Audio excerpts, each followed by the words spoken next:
यद्यपि मेरा हाजमा भी दुरुस्त है और मैंने डांटे की डिवाइना कॉमेडिया भी नहीं पढ़ी है, फिर भी मैं एक सपना देख रहा हूँ। चिमनी से निकलने वाले धुएं की तरह एक सतरंगा इंद्रधनुष धीरे धीरे उग रहा है। आकाश के बीचों बीच आकर वह इंद्रधनुष टंग गया है। एक जलता हुआ होंठ कांपता हुआ दाईं ओर से इंद्रधनुष की ओर खिसक रहा है। दाईं ओर मानिक का होंठ, बाईं ओर लीला का। खिसकते खिसकते इंद्रधनुष के नज़दीक आकर दोनों रुक जाते हैं। नीचे धरती पर महेश्वर दलाल एक गाड़ी खींचते हुए आते हैं। गाड़ी चमन ठाकुर की भीख मांगने वाली गाड़ी है। उसमें छोटे छोटे बच्चे बैठे हैं। जमुना का बच्चा, तन्ना का बच्चा, सत्ती का बच्चा। चमन ठाकुर का एक कटा हुआ हाथ अंधे अजगर की तरह आता है, बच्चों की गर्दन में लिपट जाता है, मरोड़ने लगता है, उनका गला घुटता है। इंद्रधनुष के दोनों प्यासे होंठ और नज़दीक आ जाते हैं। तन्ना के दोनों कटे हुए पैर राक्षसों की तरह झूमते हुए आते हैं। उनमें नई लोहे की नालें जड़ी है। बच्चे उनसे कुचल जाते हैं। हरी घास दूर दूर तक बरसात से साइकिलों से कुचली हुई बिरह बहुटियाँ फैली है। रक्त सूख कर गाढ़ा काला हो गया है। इंद्रधनुष की छाया तमाम पेड़ों और मैदानों पर तिरछी होकर पड़ती है। माताएं सिसकती है। जमुना, लिली, सत्ती, दोनों होंठ इंद्रधनुष की ओर समीप खिसकने लगते हैं, और समीप और समीप। एक काला चाकू इंद्रधनुष को रस्से की तरह काट देता है। दोनों होंठ गोश्त के मुर्दा लोथड़ों की तरह गिर पड़ते हैं। चीले चीले चीले टिड्डियों की तरह अनगिनत चीले। सातवीं दोपहर। सूरज का सातवां घोड़ा, अर्थात वह जो सपने भेजता है। अगले दिन मैं गया और मानिक मुल्ला से बताया कि मैंने यह सपना देखा, तो वे झल्ला गए। देखा है तो मैं क्या करूं? जब देखो तब सपना देखा है, सपना देखा है। अरे कौन शेर चीता देखा है, गाते फिरते हो। जब मैं चुप हो गया तो मानिक मुल्ला उठकर मेरे पास आए और सांत्वना भरे शब्दों में बोले, ऐसे सपने तुम अक्सर देखते हो? मैंने कहा हाँ। तो बोले, इसका मतलब है कि प्रकृति ने तुम्हें विशेष कार्य के लिए चुना है। अर्थात ज़िंदगी के बहुत से पहलुओं को, बहुत सी चीज़ों को, आंतरिक संबंध को और उनके महत्व को तुम सपनों में एक ऐसे बिंदु से खड़े होकर देखोगे जहाँ से दूसरे नहीं देख पाएंगे, और फिर अपने सपनों को सरल भाषा में तुम सबके सामने रखोगे। समझे? मैंने सिर हिलाया कि हाँ मैं समझ गया। तो वे फिर बोले, और जानते हो ये सपने सूरज के सातवें घोड़े के भेजे हुए हैं। जब मैंने पूछा कि यह क्या बला है, तो और लोग अधीर हो उठे और बोले, यह सब मैं बाद में पूछ लूँ, और मानिक मुल्ला से कहानी सुनाने का इसरार करने लगे। मानिक मुल्ला ने आगे कहानी सुनाने से इनकार किया और बोले, एक अविच्छिन्न क्रम में इतनी प्रेम कहानियाँ बहुत काफ़ी है। सच तो यह है कि उन्होंने इतने लोगों के जीवन को लेकर एक पूरा उपन्यास ही सुना डाला है। सिर्फ उसका रूप कहानियों का रखा ताकि हर दोपहर को हम लोगों को दिलचस्पी बदस्तूर बनी रहे और हम लोग ऊबे ना। वरना सच पूछो तो यह उपन्यास ही था, और इस ढंग से सुनाया गया था कि जो लोग सुखांत उपन्यास के प्रेमी हैं वे जमुना के सुखद वैधव्य से प्रसन्न हो, स्वर्ग में तन्ना और जमुना के मिलन पर प्रश्न हो, लिली के विवाह से प्रश्न हो, और सत्ती के चाकू से मानिक मुल्ला की जान बच जाने से प्रश्न हो। और जो लोग दुखांत के प्रेमी हैं वे सत्ती के भिखारी जीवन पर दुखी हो, तन्ना की रेल दुर्घटना पर दुखी हो, लिली और मानिक मुल्ला के अंत विरह पर दुखी हो। साथ ही मानिक मुल्ला ने हम लोगों को यह भी समझाया कि यद्यपि इन्हें प्रेम कहानियाँ कहा गया है, पर वास्तव में ये नेति प्रेम कहानियाँ हैं।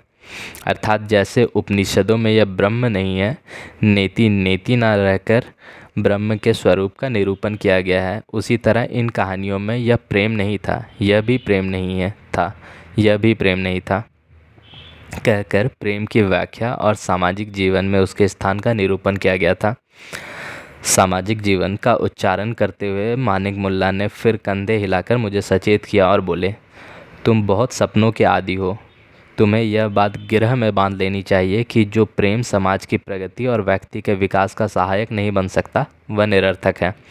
यही सत्य है। इसके अलावा प्रेम के बारे में कहानियों में जो कुछ कहा गया है, कविताओं में जो कुछ लिखा गया है, पत्रिकाओं में जो छापा गया है, वह सब रंगीन झूठ है और कुछ नहीं।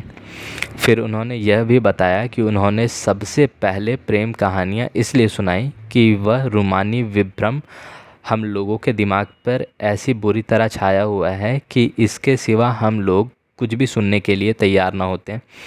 बाद में उन्होंने अन्य बहुत से कथा रूप में उपन्यास सुनाए जिन्हें यदि अवकाश मिला तो मैं लिखूंगा। पहले इस बीच में मानिक मुल्ला की प्रतिक्रिया इन कहानियों पर जान लूँ। कथा क्रम के बारे में स्पष्टीकरण देते हुए उन्होंने कहा कि 7 दोपहर तक चलने वाले यह क्रम बहुत धार्मिक पाठचक्रों के समान है, जिनमें एक किसी संत के वचन या धर्म ग्रंथ का एक सप्ताह का पारायण होता है और रोज़ उन्होंने हम लोगों को एक कहानी सुनाई और अंत में निष्कर्ष बांटा। यद्यपि इसमें आंशिक सत्य था, क्योंकि कहानियों में उन्होंने निष्कर्ष बतलाया ही नहीं। मानिक कथा चक्र में दिनों की संख्या 7 रखने का कारण भी शायद बहुत कुछ सूरज के 7 घोड़ों पर आधारित था। अंत में मैंने फिर पूछा कि सूरज के 7 घोड़ों से उनका क्या तात्पर्य था और सपने सूरज के 7वें घोड़े से कैसे संबंध है, तो वे बड़े गंभीरता से बोले कि देखो, ये कहानियाँ वास्तव में प्रेम नहीं वरन उस ज़िंदगी का चित्रण करती है जिसे आज का निम्न मध्यम वर्ग जी रहा है। उसमें प्रेम से कहीं ज़्यादा महत्वपूर्ण हो गया है। आज का आर्थिक संघर्ष, नैतिक विशृंखलता, इसलिए इतना अनाचार, निराशा, कटुता और अंधेरा मध्य वर्ग पर छा गया है। पर कोई ना कोई ऐसी चीज़ है जिसने हमें हमेशा अंधेरा चीरकर आगे बढ़ने, समाज व्यवस्था को बदलने और मानवता के सहज मूल्यों को पुनः स्थापित करने की ताकत और प्रेरणा दी है। चाहे उसे आत्मा कह लो, चाहे कुछ और विश्वास, साहस, सत्य के प्रति निष्ठा उस प्रकाशवाही आत्मा को उसी तरह आगे ले चलते हैं जैसे 7 घोड़े सूर्य को आगे बढ़ा ले चलते हैं। कहा भी गया है, सूर्य आत्मा जगदस्थ पुष्ट।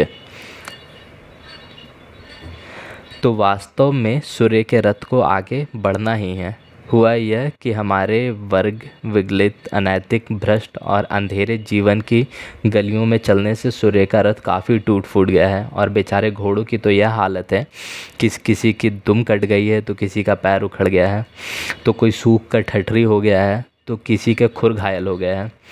अब बचा है सिर्फ एक घोड़ा जिसके पंख अब भी साबित है, जो सीना ताने गर्दन उठाए आगे चल रहा है। वह घोड़ा है भविष्य का घोड़ा। तन्ना, जमुना और सत्ती ने उन्हें निष्पाप बच्चों का घोड़ा, जिनकी ज़िंदगी हमारी ज़िंदगी से ज़्यादा अमन चैन की होगी, ज़्यादा पवित्रता की होगी, उसमें ज़्यादा प्रकाश होगा, ज़्यादा अमृत होगा। वही 7वां घोड़ा हमारी पलकों में भविष्य के सपने और वर्तमान के नवीन आकलन भेजता है, ताकि हम वह रास्ता बना सके जिन पर होकर भविष्य का घोड़ा आएगा। इतिहास के वे नए पन्ने लिख सके जिन पर अश्वमेध का दिग्विजयी घोड़ा दौड़ेगा। मानिक मुल्ला ने यह भी बताया कि यद्यपि बाकी 6 घोड़े दुर्बल, रक्तहीन और विकलांग हैं, पर 7वां घोड़ा तेजस्वी और शौर्यवान है और हमें अपना ध्यान, अपनी आस्था उसी पर रखनी चाहिए।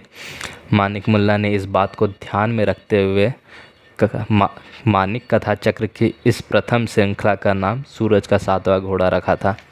संभव है यह नाम आपको पसंद ना आवे, इसलिए मैंने यह कबूल कर लिया कि यह मेरा दिया हुआ नहीं है। अंत में मैं यह भी स्पष्ट करना चाहता हूँ कि इस लघु उपन्यास की विषय वस्तु में जो कुछ भी भलाई बुराई हो, उसका जिम्मा मुझ पर नहीं, मानिक मुल्ला पर ही है। सिर्फ अपने ढंग से वह कथा आपके सामने प्रस्तुत कर दी है। अब आप मानिक मुल्ला और उनकी कथाकृति के बारे में अपनी राय बनाने के लिए स्वतंत्र हैं।